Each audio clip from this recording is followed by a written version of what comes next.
ॐ अज्ञानतिमिरान्धस्य ज्ञानञ्जनशलाकया चक्षुरुन्मीलितं येन तस्मै श्रीगुरुवे नमः। नमः विष्णुपादाय कृष्णप्रेष्ठाय भूतले श्रीमते भक्तिवेदान्तस्वामिन्निति नामिने।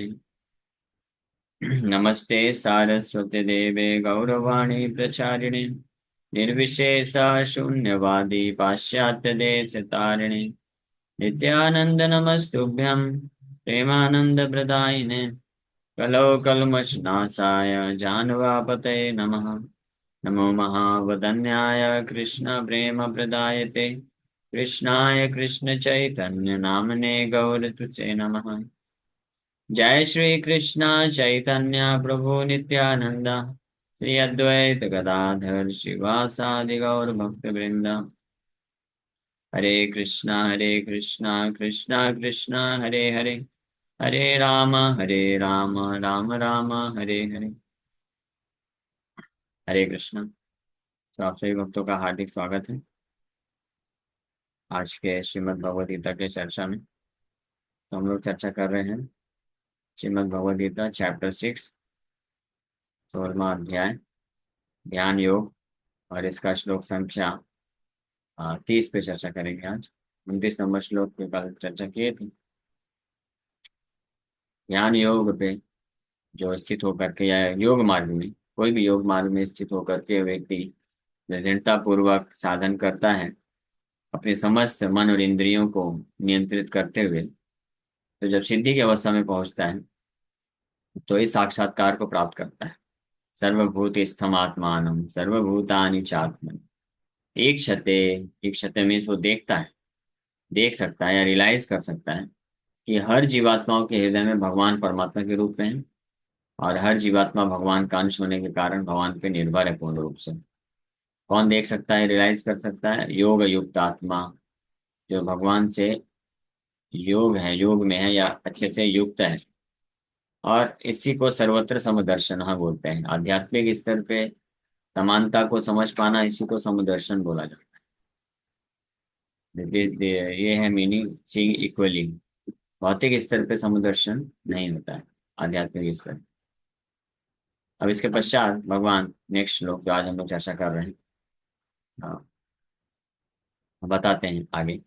यो मां पश्यति सर्वत्र सर्वं च मयि पश्यति तस्याहं न प्रणश्यामि स च मे न प्रणश्यति। For one who sees me everywhere and sees everything in me, I am never lost, nor is he ever lost to me.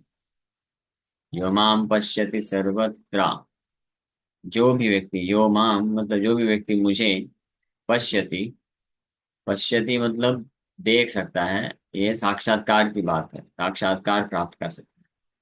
पश्यति शब्द आया है पिछले श्लोक के ईक्षते से। पिछले श्लोक में जो भगवान बोले ईक्षते योग युक्त आत्मा, ये sees because of being engaged in devotional service, because one's consciousness is dovetailed with me, Krishna भावना भावी। ऐसा व्यक्ति जिसका चेतना मेरे से जुड़ा हुआ है, जिसका चेतना कृष्ण चेतना है, वो भगवान की वास्तविक स्थिति वो जान पाता है, देख पाता है। उसको बोलते पश्यति, है ना। पश्यति तो वैसे तो असुर लोगों ने भी देखा था, हाँ। तो यो माम पश्यति सर्वत्र, कंस भी सर्वत्र भगवान को देखा था, फिर भी उसका विनाश कैसे हो गया? हम तो यहाँ पे बोल रहे हैं तस्याहम न प्रणश्यामि सचा में न प्रणश्यति। I am never lost nor is ever lost to me. ना I am never lost to him, मैं उस मैं कभी उसके लिए नष्ट नहीं होता हूँ, और ना ही वो मेरे लिए कभी नष्ट होता है। लेकिन कंस का तो विनाश हो गया। ये पश्यति का मतलब फिर समझना चाहिए, केवल आंखों से देखना उसको पश्यति नहीं बोलते हैं। एक्चुअली में वास्तव में इस संसार में कोई भी व्यक्ति कुछ भी देखता है तो व्यक्ति आंखों से नहीं देखता है। किससे देखता है? चेतना से देखता है, कॉन्शियसनेस, चेतना से देखा जाता है ना। केवल देखना, देखना तो ये एक सेंस एक्टिविटी हो गई, not just seeing but any sense activity. कोई भी इंद्रियों का कोई भी कार्य करता है, चाहे देखना हो, बोलना हो, सुनना हो, चलना हो। कोई भी व्यक्ति कुछ भी कार्य करता है अपनी इंद्रियों से, तो वो किससे करता है वो कार्य? इंद्रियों से। इंद्रियों से नहीं करता है। ओ कॉन्शियसनेस, कॉन्सेप्शन, उसका जो कॉन्सेप्ट है उससे कार्य करता है। द काइंड ऑफ कॉन्सेप्शंस ही में है, रिएक्ट्स अकॉर्डिंग। जिस प्रकार का चेतना या विचारधारा, मानसिकता होती है, उसी अनुसार व्यक्ति अपनी इंद्रियों का इस्तेमाल करके कुछ कार्य करेगा। तो या तो अगर मिसकंसेप्शन है तो कार्य कैसे हो जाएंगे? इल्यूजरी एक्टिविटीज हो जाएंगे। ऐसे कार्यों को माया के कार्य बोले जाते हैं। माया के कार्य मतलब activities perform by a persons based on misconceptions. गलत विचारधारा, मिथ्या विचारधारा रखने वाले व्यक्ति के द्वारा जब कार्य किया जाता है, उसको माइक एक्टिविटीज बोलते हैं, माया के कार्य बोलते हैं, जो कि इल्यूजरी होते हैं। माया के कार्य मतलब भ्रम, इल्यूजन। और उसका जो रिजल्ट होता है, इसलिए वो भी इल्यूजन होता है, भ्रम ही होगा। वो उसको वास्तविक संतुष्टि या सुख नहीं प्रदान कर सकता। तो इसलिए समझ जाना चाहिए कि अगर हमने कोई कार्य किया, कोई भी कार्य किसी भी इंद्रियों के द्वारा, including the chief of the senses mind, मन के द्वारा भी अगर कुछ कार्य किया, या शरीर के इंद्रियों के द्वारा कुछ कार्य किया, और उसके फलस्वरूप अगर हम डिससेटिस्फाइड हैं, असंतुष्ट हैं, या हमारा मन शांत नहीं है, या हमको असली सुख प्राप्त नहीं हुई, या अभी भी लालसा है कि और कुछ इसको इम्प्रूव करना है, तो समझ जाना चाहिए कि वो कार्य किया गया गलत विचारधारा के साथ, मिसकंसेप्शन के साथ किया गया, इल्यूजन में रह करके किया गया, जिसी को मोह मोह बोला गया है। मोह मतलब इल्यूजन। और वो इल्यूजन क्या, मोह क्या है? देहात बोध, भौतिक क्षेत्र। असली ज्ञान में रह करके नहीं किया गया कार्य, इसलिए उसका रिजल्ट क्या होगा, परिणाम होगा केवल और केवल डिससेटिस्फैक्शन। ऐसे कार्य इल्यूजरी एक्टिविटीज होंगे, और वो इल्यूजरी हैप्पीनेस प्रदान करेंगे, जिससे जो आत्मा है वो संतुष्ट नहीं हो सकता है, उसको कभी संतुष्टि नहीं मिली। इसलिए हमेशा ये जानना चाहिए कि हमने बहुत कुछ मेहनत किया, हमने कुछ जीवन में लक्ष्य बनाया कि मुझे ये प्राप्त करना है, मुझे ये बनना है, ये हासिल करना है, और खूब मेहनत करके हमने उसको प्राप्त कर लिया। लेकिन प्राप्त करने के बाद पता चला, अरे बाप रे, ये तो इधर भी संतुष्ट नहीं हूं मैं, I am still dissatisfied, I am not happy, और इच्छा हो रही कि मैं और कुछ कार्य करूं। तो इसका मतलब समझ लेना चाहिए, जो बुद्धिमान होगा इमीडिएटली इस कंक्लूजन में पहुंच जाएगा कि मैंने जिस विचारधारा के साथ ये कार्य किया, वो विचारधारा पूरी तरीके से मिथ्या थी, इल्यूजन था, भ्रम में रह के मैंने किया। एक्चुअल नॉलेज तो मुझे पता ही नहीं चला कि वास्तविकता है क्या संसार में। हाँ, then he must refer to Bhagavad Gita, तब उसको भगवद गीता पढ़ना चालू कर देना चाहिए, समझेगा तब जानेगा। हाँ, और इस कंक्लूजन में फिर निष्कर्ष में पहुंच जाएगा कि मैं देहात बुद्धि में रह करके कार्य कर रहा था, यानी अपने आप को मैं जो हूं नहीं वो समझ के कार्य कर रहा था। मैं शरीर हूं नहीं, आत्मा हूँ, और शरीर के स्तर पे कार्य करने में लगा हुआ था, सोच रहा था इससे मुझे संतुष्टि मिल जाएगी।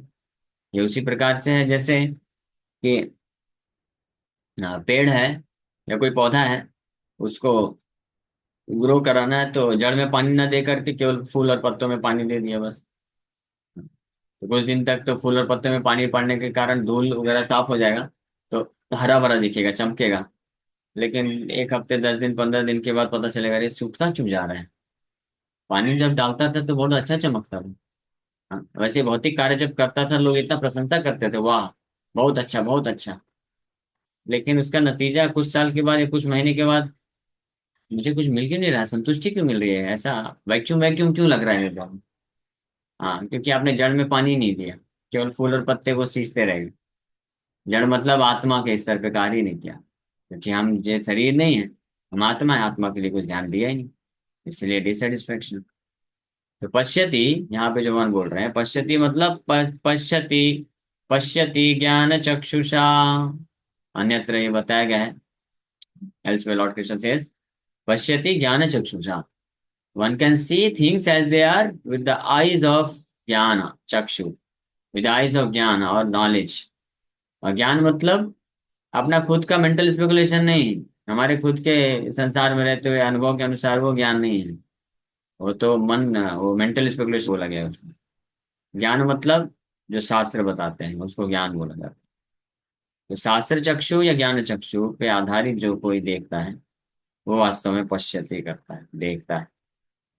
हाँ, वास्तविक रूप में देख पाता है। तो ये पश्यति यहाँ पे इस बात को सूचित करता है। तो यो माम पश्यति सर्वत्र, जो मुझे इस प्रकार के यानी शास्त्र विधि अनुसार वास्तविक ज्ञान आत्मा के स्तर में तत्वतः, तत्वतः एवं जो जानाति तत्वतः, जो तत्व के साथ भगवान को जानता है, तत्व मतलब एब्सोल्यूट ट्रूथ, सत्य वास्तविकता में जो भगवान को जानता है, शास्त्र के माध्यम से प्रमाणिक गुरु को श्रवण करके भक्तों के संग में आकर के जो भगवान को जानता है तत्व के साथ, उसको बोलते हैं पश्यति, ही सीज परफेक्टली, वो वास्तव में सही तरीके से देख पाता है।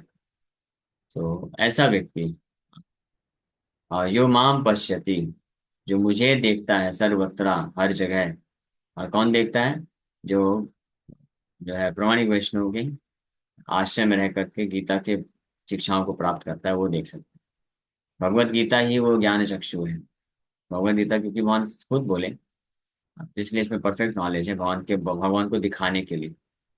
भगवान दिख जाएंगे ऐसे व्यक्ति को जो भगवत गीता को पढ़ के समझ लेगा। और भगवत गीता को पढ़ के समझने के लिए किसी भक्त का आश्रय लेना जरूरी है। तो किसी भक्त के आश्रय में रह करके भगवत गीता के ज्ञान को जो समझ लेता है, तो वो पश्यति, यो माम पश्यति सर्वत्र, सर्वम च मयि पश्यति, जो मुझे हर जगह देखता है।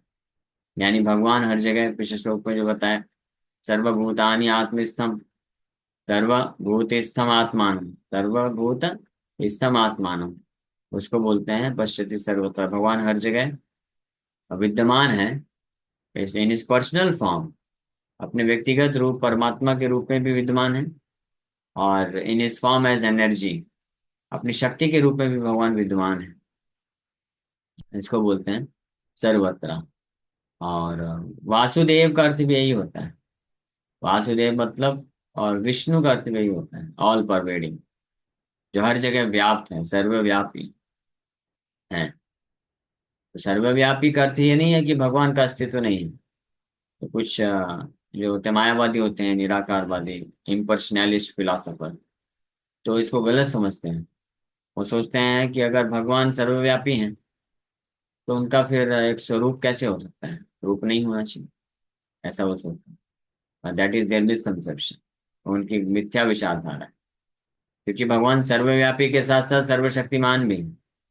सर्वशक्तिमान होने के कारण वो at the same time he can be present in all the places. हाँ, जैसे उदाहरण के लिए एक साधारण सा मनुष्य ऐसी टेक्नोलॉजी विकसित कर सकता है कि एक जगह रहते हुए कई जगहों में प्रेजेंट रह सकता है। जैसे भी ऑनलाइन दोनों क्लास कर रहे हैं, तो इसमें इंडिया के कोने कोने में उपस्थित हुआ जा सकता है। एक जगह में बैठा हूँ लेकिन सर्वव्यापी बन सकता हूँ ऑनलाइन के माध्यम से। एक साधारण मनुष्य ऐसी टेक्नोलॉजी विकसित कर सकता है, तो मुझे सर्वव्यापी बनने के लिए मुझे अपने अस्तित्व को खत्म करने की जरूरत नहीं है। मेरा अस्तित्व एक जगह पे रह सकता है, मैं एक जगह पे हूँ, लेकिन एट द सेम टाइम ऐसी टेक्निक के द्वारा मैं अपने आप को सर्वव्यापी भी बना सकता हूँ, और मेरा अस्तित्व खत्म नहीं होगा। तो अगर एक साधारण मनुष्य कर सकता है, तो भगवान तो परम भगवान है, the most intelligent, most powerful, सबसे विद्वान बुद्धिमान है और सबसे शक्तिशाली है। तो ऐसा क्यों नहीं कर सकते कि अपने पर्सनैलिटी को, अपने व्यक्तित्व को भी भगवान एक जगह पे बना के रखें, और साथ ही साथ में हर जगह उपस्थित भी हो जाए साइमल्टेनियसली। इसी को बोलते हैं अचिंत्य तत्व, अचिंत्य भेद अभेद तत्व बोला जाता है। तो भगवान को सर्वत्र व्याप्त होने के लिए अपनी पर्सनैलिटी को खोने का जरूरत नहीं। गोलोक एव निवसति अखिलात्म भूतो, ये ब्रह्म संहिता में बताया गया कि भगवान गोलोक एव मतलब सर्टेनली, निश्चित रूप में, और ये हमेशा गोलोक में, हमेशा अपने श्याम सुंदर द्विभुज मुरलीधारी श्याम सुंदर के रूप में भगवान गोलोक में निवास करते हैं हमेशा। वृंदावनम परित्यज्य पादम एकम न गच्छति, वृंदावन को त्याग करके भगवान एक पग भी बाहर नहीं जाते। गोलोक एव निवसति, और साथ ही साथ में अखिलात्म भूतो, भूत मतलब, हाँ, ब्रह्म भूत, जड़ भूत, दोनों भूत। भूत मतलब तत्व, तो ब्रह्मभूत, हम लोग ब्रह्मभूत हैं, जीवात्मा। तो हर जीवात्मा के हृदय में भी है भगवान परमात्मा के रूप में। और जो जड़ भूत है, भौतिक प्रकृति, भौतिक तत्व, उसमें भी कण कण में भी भगवान है। तो जीवात्मा ब्रह्मभूत के हृदय में भगवान परमात्मा के रूप में है, अपना विस्तार करके चतुर्भुज नारायण विष्णु मूर्ति के रूप में। और कण कण में भी भगवान, जड़भूत जो है भौतिक तत्व, उसमें भी भगवान विद्यमान है परमात्मा के रूप में, अपने आध्यात्मिक, इन इज ओन स्पिरिचुअल ग्लोरी। हाँ, एक जगह ये वर्णन किया गया है। अपने खुद के आध्यात्मिक, हाँ, प्रभाव को मेंटेन करते हुए भगवान हर जगह व्याप्त रहते हैं। हाँ, अहम सर्वस्व प्रभवो, कृष्ण कृष्णास प्रभाव, अहम सर्वस्व प्रभवो। प्रभुपाद जी प्रभवो का एक मतलब देते हैं लेक्चर में। कृष्णास प्रभाव, कृष्णा का इन्फ्लुएंस है से वो जो है, वो हर जगह व्याप्त रह सकते हैं अपने पर्सनल फॉर्म में। जैसला एक जो बहुत बड़ा व्यक्ति होता है, तो बहुत रिच है, मान लीजिए बहुत अमीर व्यक्ति है, तो वो बड़े शहर में जाएगा, तो वहां पे भी अपना स्टैंडर्ड के अनुसार रहेगा। कभी किसी छोटे से गांव में जाएगा ना, तो उसके जो सर्वेंट वगैरह एसोसिएट होते हैं, वहां पे भी उसके रहने का स्टैंडर्ड बना देंगे। अगर एक दिन के लिए मान लीजिए नरेंद्र मोदी है या कोई बहुत बड़ा विदेश का कोई व्यक्ति है, बहुत बड़ा रिच व्यक्ति है, वो आके किसी गांव में एक दिन रुकेगा, तो क्या वो साधारण से खटिया में सोएगा? गांव में नहीं मिलेगा तो शहर से लेके आएंगे, खरीद के लाएंगे, बेड बनाएंगे अच्छे से, एसी लगा देंगे, सड़कों को साफ कर देते हैं भाई, बाकी तो छोड़ दो, पूरा गांव साफ कर देंगे। वो आया था ना बराक ओबामा जब इंडिया, तो 6 महीने से तैयारी चालू हो गई थी, जहां जहां जाएगा सब क्या स्टैंडर्ड होना चाहिए। तो एक साधारण इस संसार का जो थर्ड क्लास व्यक्ति होता है, जिसके पास कोई पोजीशन, सॉरी थर्ड क्लास में इसलिए नहीं बोल रहा हूँ कि थर्ड क्लास है, अब मेरे कंपेरिजन में तो बहुत ऊंचा है, भगवान की तुलना में मैं बोलता हूँ। भगवान की तुलना में तो थर्ड, सब नॉन थर्ड क्लास ही है ना। ब्रह्मा की पदवी भी ब्रह्म भगवान के कंपेरिजन में थर्ड क्लास ही है। भगवान का कंपेरिजन तो छोड़ दीजिए, भगवान के शुद्ध भक्ति को जो स्तर को प्राप्त कर लेते हैं, उनके लिए भी ब्रह्मा इंद्र चंद्र का पोजीशन भी कीटायते, विधि महेंद्र कीटायते। तो जब विधि महेंद्र ब्रह्मा का पोजीशन भी कीट के समान है, तो इस संसार के प्रेसिडेंट या प्राइम मिनिस्टर या बड़े बड़े धनी व्यक्ति की पोजीशन क्या है? वो कीट के भी कीट के समान हो जाएगा ना फिर तो। हाँ? कीट कीड़े का भी कीड़ा हो जाएगा वो तो। ब्रह्मा तो अरबों खरबों साल तक पूरे ब्रह्मांड के प्राइम मिनिस्टर बने रहते हैं। और यहाँ पे जो प्राइम मिनिस्टर प्रेसिडेंट है, वो तो 5-10 साल, 15 साल, ज्यादा ज्यादा 20-25 साल ज्यादा ज्यादा हो सकता है।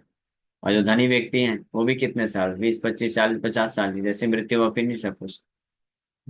तो कोई पोजीशन नहीं है ये, कोई बहुत बड़ी पोजीशन नहीं। लोग जो अज्ञानी होते हैं, जिनको वास्तविकता पता नहीं होती है, वो लोग ऐसे आंख खड़ा करके देखते हैं, अरे बाप रे इतना बड़ा पोजीशन, उसमें कोई पोजीशन नहीं।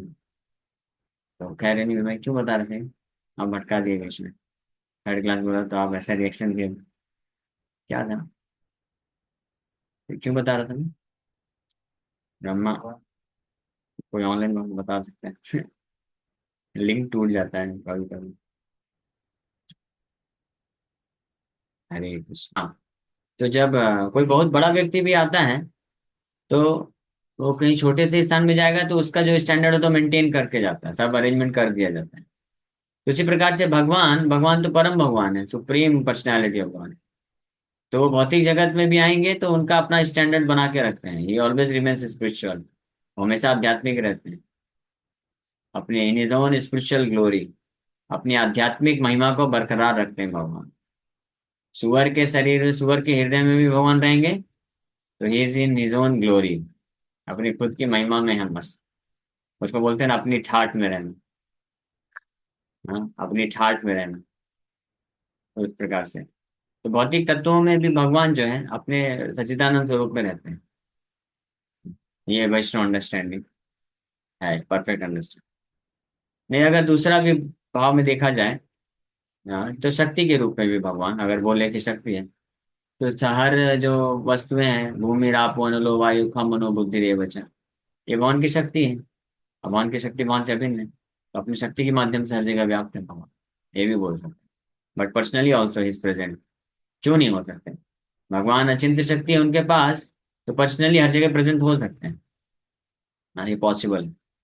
तो ये जो योग में सिद्ध भक्त होते हैं, जो योग सिद्धि की प्राप्त अवस्था को प्राप्त कर लेते हैं, वो ये चीज देख सकते हैं। यो माम पश्यति सर्वत्र, जो मेरे को माम पश्यति सर्वत्र, भगवान बोल रहे हैं। माम मतलब मुझे, यानी मुझे मतलब ऐसे द्विभुज कृष्ण श्याम सुंदर के रूप में हर जगह देख सकता है।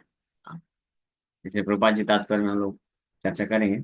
यम श्याम सुंदरम चिंत गुण स्वरूपम संत सदैव हृदयेषु विलोकयन्ति प्रेमांजन चुरित भक्ति विलोचनेन स्थावर जंगम देखे ना देखे तार मूर्ति स्थावर जंगम देखे ना देखे तार मूर्ति सर्वत्र है निज इष्ट देवा स्फूर्ति स्थावर जंगम देखे ना देखे तार महाभागवत देखे स्थावर जंगमा ताहा ताहा है तार Shri Krishna स्फुरान। And a devotee advanced on the spiritual platform, यो माम पश्यति सर्वत्र, वही श्लोक है। इसलिए प्रभुपाद जी, ये ये वही सर्वभूतेषु यह पश्येत भगवत भावम आत्मना भूतानि भगवती आत्मनि एष भागवतोत्तम। भागवत में भागवत उत्तम या उत्तम अधिकारी भक्त के लक्षण बताए गए हैं। तो उत्तम अधिकारी भक्त के क्या लक्षण होते हैं? वो लक्षण होते हैं कि a devotee advanced on the spiritual platform sees everything movable and inert as the supreme Lord. For him, everything he sees here and there is but a manifestation of Lord Krishna. तो महाभागवत देखे स्थावर जंगम, स्थावर जंगम देखता है कि ये टेबल है, ये कुर्सी है, ये पेड़ पौधे। ऐसा नहीं कि टेबल कुर्सी में कृष्ण का रूप दिखता है, दिख भी सकता है, तो कोई दिक्कत नहीं।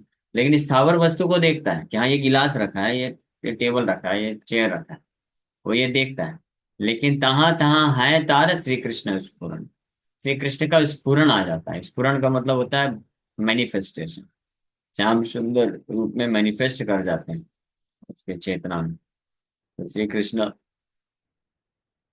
स्फुरन, स्थावर जंगम देखे ना देखे तार मूर्ति। The Mahabhagavat, the advance devotee certainly sees everything mobile and immobile.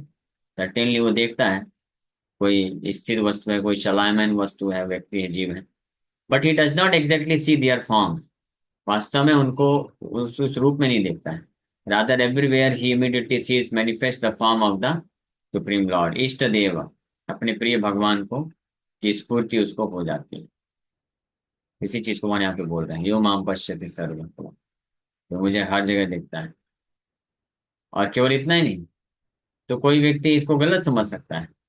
हाँ, यो माम पश्यति सर्वत्र, कोई समझेगा अच्छा इनमें भी भगवान को देखता है, सब भगवान के रूप हैं, तो बोलेगा दरिद्र नारायण कुत्ता नारायण, फिर ये फिलॉसफी आ जाएगी, इसको मायावाद बोलता है। लेकिन एडवांस डिवोटी मायावादी नहीं होता है। जब ये बोला जाता है, जब भगवान बोल रहे हैं यो माम पश्यति सर्वत्र, कि जो मुझे हर जगह देखता है, ये सावर जंगम देखे ना देखे तार मूर्ति सदा है इष्ट देव स्फूर्ति। ये स्थावर जंगम देखता है, लेकिन स्थावर जंगम नहीं देखता है, हर जगह भगवान अपने इष्ट देव कृष्ण का स्फुरन होता है, प्रकट हो जाता है। इसका मतलब ये नहीं है कि मायावादी बन गया, कि हर किसी को कृष्ण समझ जाता है, कि ये भी कृष्ण है, ये भी कृष्ण है, ये भी भगवान, वो भी भगवान, कुत्ता भगवान, भिखारी भगवान, जानवर भगवान। ये फिलॉसफी नहीं देता है। एक ऐसे सो कॉल्ड साधु सन्यासी हुआ, बहुत विख्यात है, नाम नहीं लेंगे, कुछ लोग समझ गए होंगे। सोचिए, ऐसे जो थर्ड क्लास फिलॉसफी है, उसका प्रचार करने वाले व्यक्ति भी कलयुग में फेमस हो जाते हैं, और उनको लोग जो है परमहंस समझते हैं, सिद्ध महात्मा समझते हैं। ये तो कोई छोटा बच्चा भी जान जाएगा कि कुत्ता नारायण, दरिद्र नारायण और वास्तविक नारायण में जमीन आसमान का अंतर है। एक हो सकता है क्या? एक है ही नहीं, कोई एंगल ही नहीं, कोई विचार ही नहीं है, फिर भी एनीवे। तो ये, लेकिन ये मायावाद फिलोसफी भगवान यहाँ पे नहीं बोल रहे हैं कि आप हर हर किसी को नारायण समझ लो। यो माम पश्यति सर्वत्र भगवान बोले, इमीडिएटली भगवान समझ गया कि कुछ लोग ऐसा फिर आ जाएंगे, बोलेंगे अच्छा हर जगह भगवान को देखता है, यानी हर कोई भगवान है, तो हर कोई भगवान है तो मैं भी भगवान हूँ। तो मायावाद हो जाएगा। इसे भगवान तुरंत बोल दिए, सर्वम च मयि पश्यति, everything in me, he sees everything in मी।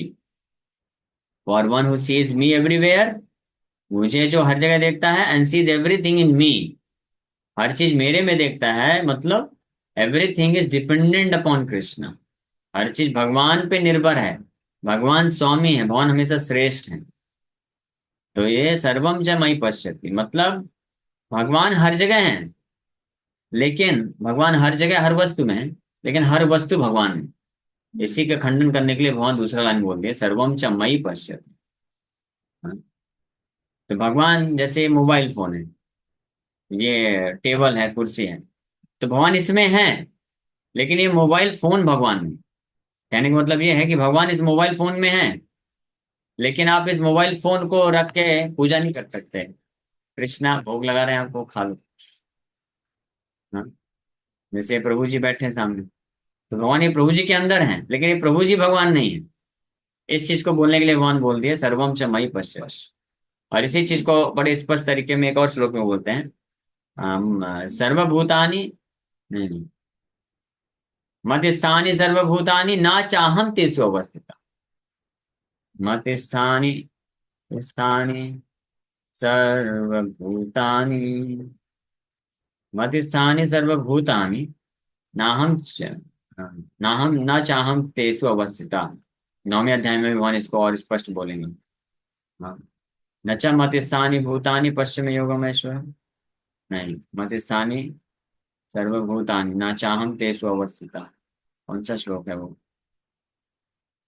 न चा अहम तेषु अवस्थिता, 9.4, भगवद गीता 9.4, न चाहम तेषु अवस्थिता मया तदमिदं सर्वं जगद अव्यक्त मूर्तिना मध्यस्थानि सर्वभूतानि न चाहम तेषु अवस्थिता। All beings are in me but I am not in them. By me, in my unmanifested form, this entire universe is pervaded। मेरे द्वारा, मेरे अव्यक्त रूप, मेरे अव्यक्त फॉर्म में, रूप में, जगत के रूप में पूरा ब्रह्मांड को व्याप्त किया हूं मैं। और हर हर चीज, हर वस्तु, हर चीज मेरे में है, लेकिन मैं उनमें नहीं हूं। मतलब आप हर वस्तु को ये नहीं बोल सकते कि वो भगवान है, कृष्ण है, लेकिन हर वस्तु कृष्ण है, हर वस्तु में कृष्ण है। तो ये बहुत सटल है थोड़ा, लेकिन सरल है, समझना कठिन नहीं है। मायावाद फिलॉसफी कभी भी करेक्ट नहीं है, भगवान ने स्पष्ट रूप से उसका खंडन कर। पहले समय हो गया, ठीक है, यहीं पे विराम करते हैं, श्लोक को कल और चर्चा करेंगे। Thank you very much. Hare Krishna. किसी वक्त का कोई प्रश्न है क्या, पूछ सकते हैं। ये भी आपने अभी बताया कि हम भगवान मान नहीं सकते, जैसे कुत्ते में भी भगवान, तो कैसे इसको समझे कि अंश है उनका, मतलब परमात्मा तो सबके अंदर है, तो देखना किस रूप में है फिर, कौन सा हाँ, सिद्धांत तो यही लागू होगा देखना है। इसमें? ये हम ऑलरेडी चर्चा की है, पिछले श्लोक में भी चर्चा हुई थी कि सब में मुझे देखो, मतलब कि भगवान परमात्मा के रूप में हर किसी में विद्यमान है, लेकिन वो जो जीवात्मा है वो परमात्मा नहीं है। वो मिस्टेक नहीं करना चाहिए। और या वो जो जीवात्मा जो शरीर धारण किया है वो परमात्मा नहीं है। परमात्मा का मैनिफेस्टेशन है, यानी भगवान का मैनिफेस्टेशन है, भगवान की शक्ति है, यानी भगवान है, लेकिन वो वस्तु भगवान नहीं है। भगवान उसमें है, लेकिन वो वस्तु भगवान नहीं कही जा सकती। ये समझना चाहिए, क्योंकि भगवान की शक्ति से, भगवान के स्वतंत्रता, स्वतंत्र रूप से कोई वस्तु का अस्तित्व हो ही नहीं सकता है, भगवान के द्वारा ही अस्तित्व है। यानी भगवान पे पूर्ण रूप से निर्भरता को व्यक्त किया जा रहा है। जैसे प्रभुपाद जी इसका बहुत अच्छा उदाहरण देते हैं। जैसे सोने का हार हम पहनते हैं ना, हम लोग समाज में, तो जो सोने का हार है, सोने का अंगूठी है, तो वो उसमें सोना है ना। लेकिन वो जो सोने का हार या सोने की अंगूठी है, वो सोने की खान नहीं है। सोने की खान से थोड़ा सा सोना आया, उसमें से आपने अंगूठी हार बनाया, तो उसमें सोना है, लेकिन फिर भी उसको हम सोने की खान नहीं समझ सकते। ये सिंपल है, ये तो ऐसे सरल है समझना। उसी प्रकार से भगवान पे सब कुछ निर्भर है, भगवान से सब कुछ आया है। अब भगवान ही वास्तव में, सोने की खान में जो सोना है वही वास्तव में ज्वेलरी आभूषण बनता है, लेकिन आभूषणों को हम सोने की खान नहीं बोल सकते। ये यहाँ पे भी हो गया समानता, एक और भेद भेद अभेद दोनों चीजों में। वैसे ही भगवान की सृष्टि और भगवान, भगवान की सृष्टि भगवान का ही प्राकट्य है, भगवान ही अपनी सृष्टि के रूप में बन के आते हैं, लेकिन भगवान की सृष्टि को भगवान नहीं बोल सकते। ठीक है। मतलब हमें ये समझे कि सब कुछ भगवान पर आश्रित है, सब कुछ डिपेंडेंट है भगवान पर। यस, हाँ, सब कुछ भगवान पे आश्रित है, भगवान पे निर्भर है। और लेकिन सब कुछ भगवान नहीं है, भगवान का अपना खुद का अस्तित्व है। भगवान भगवान है, और हर चीज जो है उनकी अंश है, भगवान की अंश के रूप में देखना, ध्यान रखो। ओके। हरे कृष्ण। और कोई प्रश्न किसी का?